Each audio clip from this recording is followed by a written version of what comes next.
Brought to you by Haier, world's #1 home appliances brand.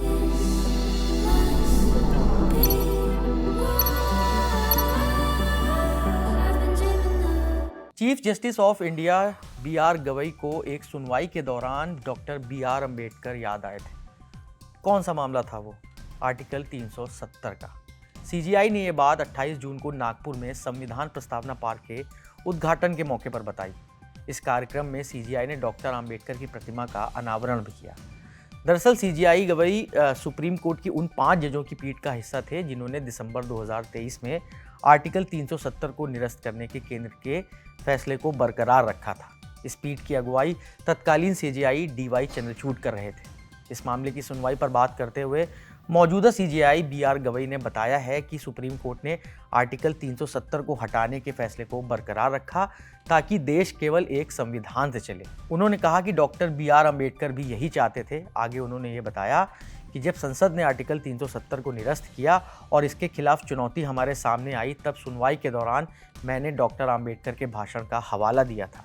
Doctor Ambedkar ने कहा था कि संयुक्त राज्य अमेरिका में संघीय सरकार का एक संविधान है जो बहुत सीमित विषयों पर शासन करता है और हर राज्य का अपना संविधान भी है जिसका दायरा बड़ा है। सीजीआई ने यह भी बताया कि डॉक्टर अम्बेडकर ने कहा था कि इस देश को एकजुट रखने के लिए एक ही संविधान की जरूरत है। आर्टिकल 370 को निरस्त करने से पहले सिर्फ एक राज्य के लिए अलग संविधान था जो अम्बेडकर के नजरिए से ठीक नहीं था और इसलिए उन्होंने सर्वसम्मति से संसद के फैसले को बरकरार रखा ताकि देश केवल एक संविधान से चले।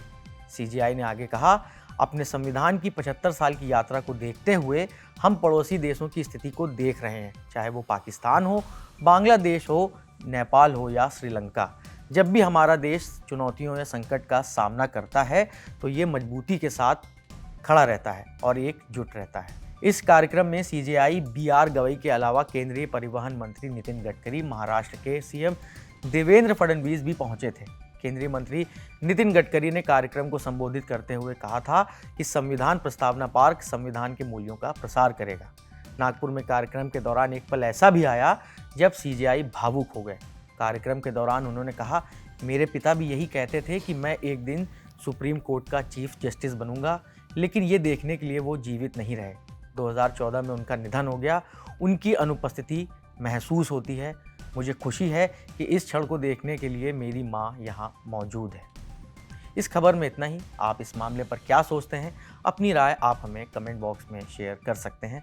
कैमरा संभालने हमारे साथी दानिश, मैं हूँ नीरज और आप देखते रहिए द लल्लन टॉक।